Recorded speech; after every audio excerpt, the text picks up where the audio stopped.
এখন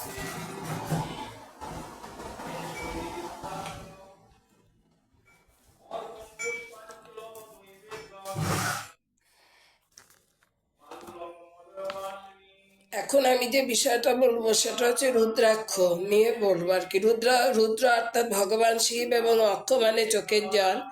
পরমপিতা ব্রহ্মার ইচ্ছা অনুসারে ভগবান শিবের চোখের জল পৃথিবীতে ভূপতিত হবার আগেই বৃক্ষে পরিণত হয় এবং সেই বৃক্ষের ফলই হচ্ছে রুদ্রাক্ষ।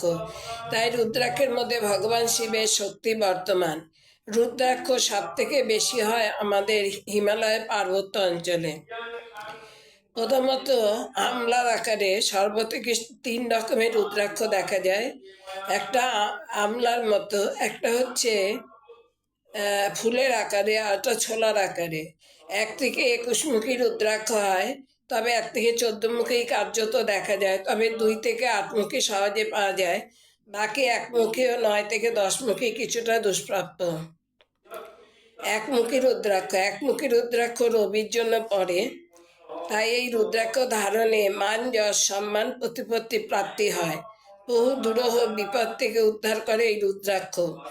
অপযশের শিকার থেকে রক্ষা করে এই রুদ্রাক্ষ। কোনো সরকারি ক্ষেত্রে উচ্চ পদে আসীন ব্যক্তি বা রাজনৈতিক ক্ষেত্রে অধিষ্ঠিত ব্যক্তিবর্গ এই রুদ্রাক্ষ ধারণে নিম্নতর কর্মচারীগণকে ও রাজনৈতিকরা জনগণকে সম্মোহিত করে রাখতে পারে। এই রুদ্রাক্ষের চাহিদা ও কর্মক্ষমতা প্রচুর। এই রুদ্রাক্ষ বহু রোগের ঔষধ হিসাবে ব্যবহৃত হয়। দুমুখী রুদ্রাক্ষ কেতুর জন্য। এই রুদ্রাক্ষ ধারণের শত্রু থেকে রক্ষা পাওয়া যায়। বিশেষত বিভিন্ন ঝামেলা অশান্তিতে ফেসে গেলে এই রুদ্রাক্ষ ধারণে প্রচুর শুভ ফল আশা করা যায়। এটি চ্যাপ্টা ধরনের হয়। এতে সুরক্ষা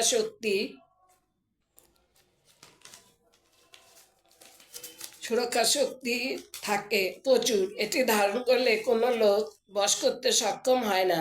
মহিলাদের ক্ষেত্রে এই রুদ্রাক্ষ ধারণে প্রচুর শুভ ফল আশা করা যায়। 3 মুখী রুদ্রাক্ষ মঙ্গলের জন্য।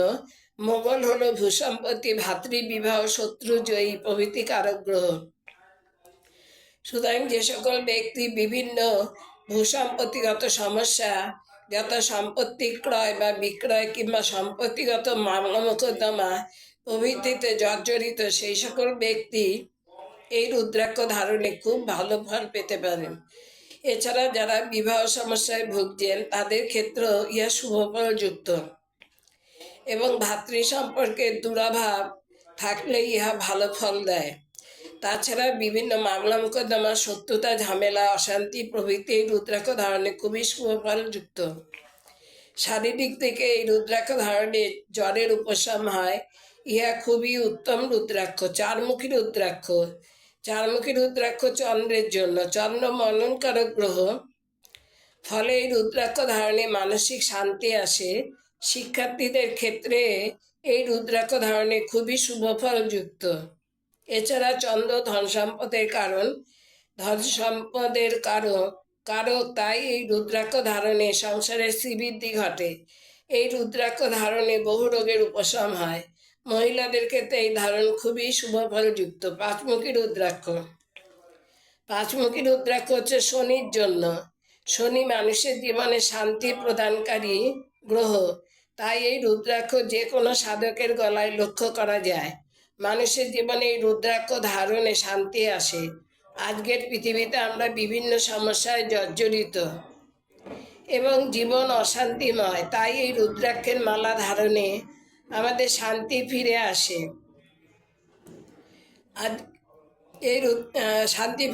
এবং এর আধ্যাত্মিক চেতনা তৈরি করে।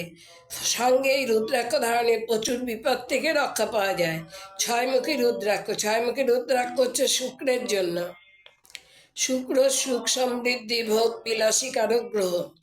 এই রুদ্রাক্ষ ধারণে মানুষের জীবনে সুখ সমৃদ্ধি আসে, জীবনে শ্রীবৃদ্ধি ঘটে। শুক্র বিদ্যা বুদ্ধি কারক গ্রহ, তাই এই রুদ্রাক্ষ ধারণে বিদ্যা বুদ্ধি ও জ্ঞানের প্রকাশ ঘটে। জীবন আনন্দময় হয়। এই রুদ্রাক্ষ ধারণের দুশ্চরিতা কমে এবং চৈত্য গঠন করে, বিশেষত নারী আসক্তি কমে। 7 মুখী রুদ্রাক্ষ হচ্ছে রাহুর জন্য।